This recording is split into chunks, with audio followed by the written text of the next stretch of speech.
And we're live. That took a lot longer than I've ever had it. Multiple, two-thirds of the sites we hit just did not want to hook up. We try again and again and again, but it looks like we're all connected at this point. Fingers crossed. Let me know in the chat box if it's all good.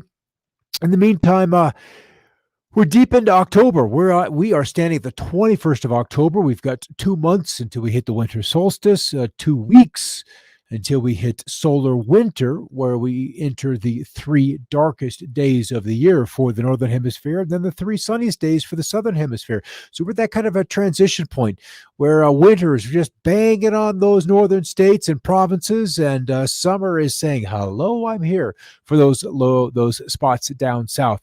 All right, let's hit Twitter and hit on through this because we've got a big show coming up, Another Perspective at 6 o'clock, where I'm going to approach it, and I don't want it to be me, I want it to be us, approaching the topic simply of do I stay or do I go? We've got big decisions. Some have already bought real estate outside of where they typically live and work, sensing that something's afoot. But we'll hit that at another perspective in an hour presided, all the optics and everything. The vocal cords keep working. All right, good to see you guys on there, Karen. And I'm going to guess that's Ryan. He usually hashtags Ryan. I'll see which site you're coming in on. Yeah, Success Secrets. So we're golden there. All right, let's hit Twitter because Twitter just kind of works for a lot of crazy things in the moment. Micro blogging works a lot better than those longer posts on Facebook.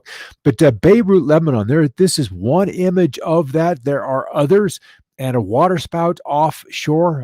It did come ashore, and I'll show you exactly where in a moment. This one I find fascinating, just kind of being a space buff my whole life. We are watching one of the SpaceX booster rockets. They're recycling these things. The shuttle had the three pods, the main rocket, and then the two side boosters would be jettisoned off, and they were only 2 minutes, 12 seconds into flight, and then they would be towed back to sea and recycled.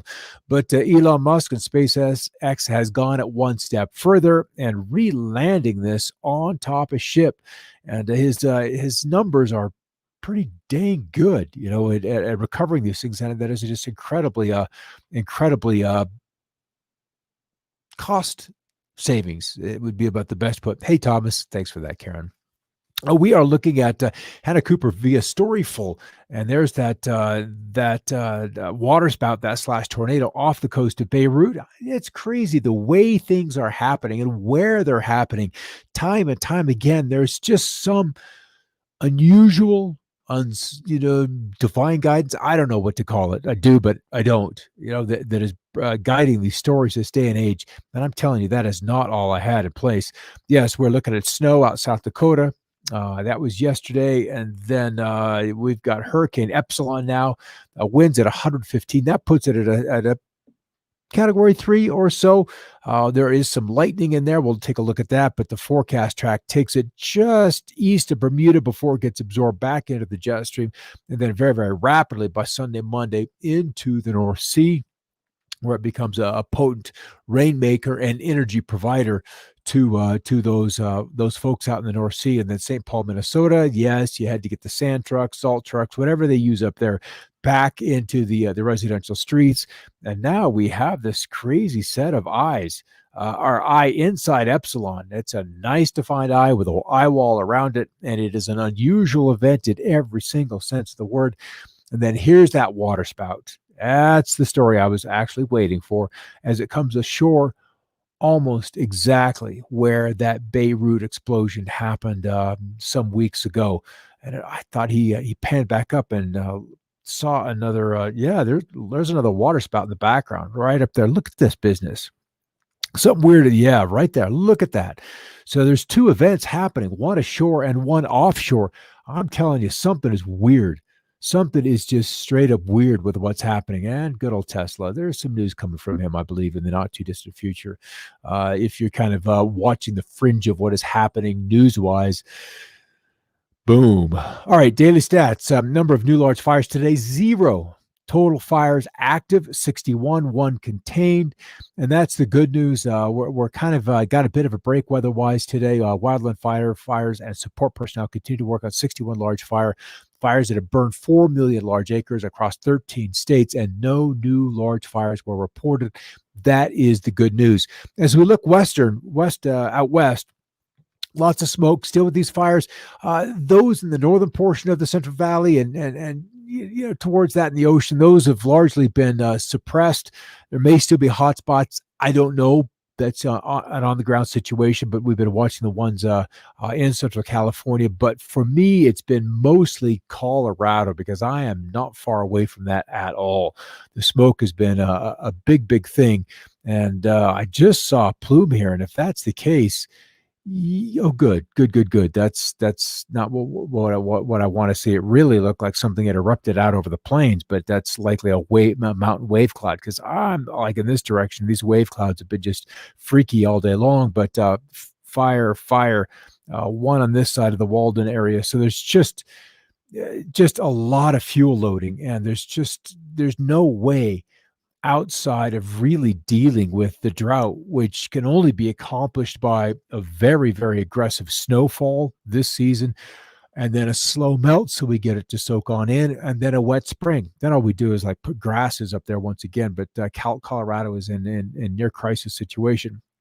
All right, let's look at temperatures forecast. Yesterday, we were seeing by Monday and Tuesday widespread record cold highs, record cold lows across the West. Today, tomorrow, just a few scattered locations dealing with record heat this afternoon, this come tomorrow afternoon.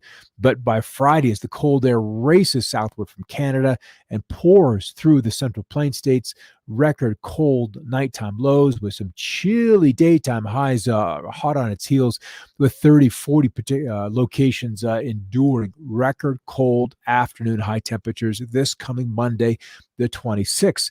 That undoubtedly will be accompanied by a little bit of snow. That snow setting the stage for some cold, radiant nights to allow that heat to radiate back into space. 104 just west of Winter Haven, California, and then 3 below at Buff Creek, Montana.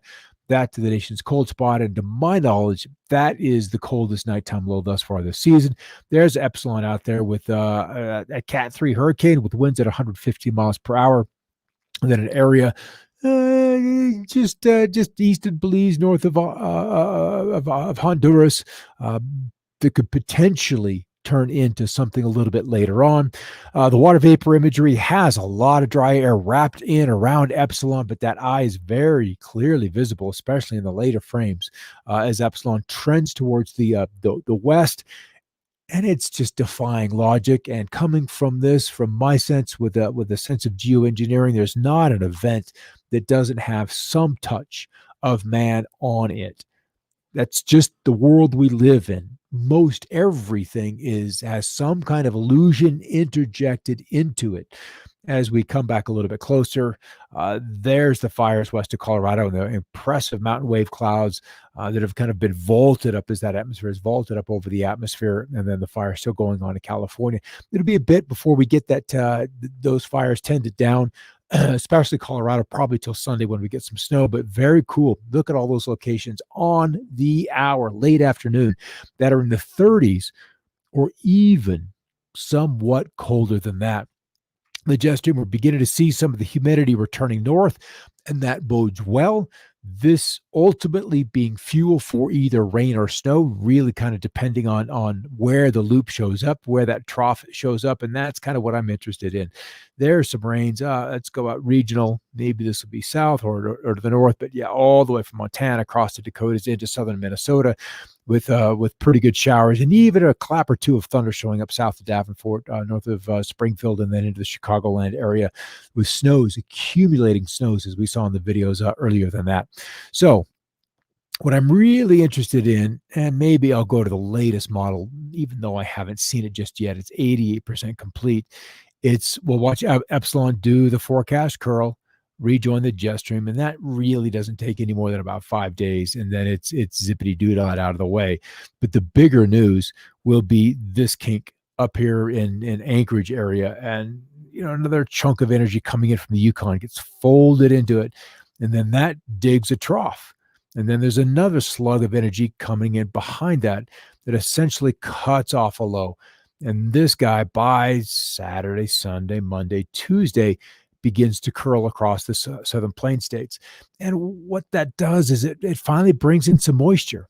It brings in some snowfall. So as we play this out, puts in some nice snow for those northern Colorado Rockies, for southern Wyoming, in through Montana, the higher elevations, those treed low elevations in Montana, also likely to get some snow. Let's update this with the latest model, and we'll roll this out. And so there's enough. The southern Sangres, northern New Mexico. So there's that fire near Taos, Angel Fire, and that would get some snow. That snow would be falling during Sunday night and into Monday. So that's the good news for those guys. And that's kind of it. We're sitting at this situation where we need to get some moisture, and we'll have the latest update from the Drought Mitigation Center, and then tomorrow we'll go over the crop reports to kind of see where everything is. We've actually really in a pretty good shape with a lot of crops ahead of their normals.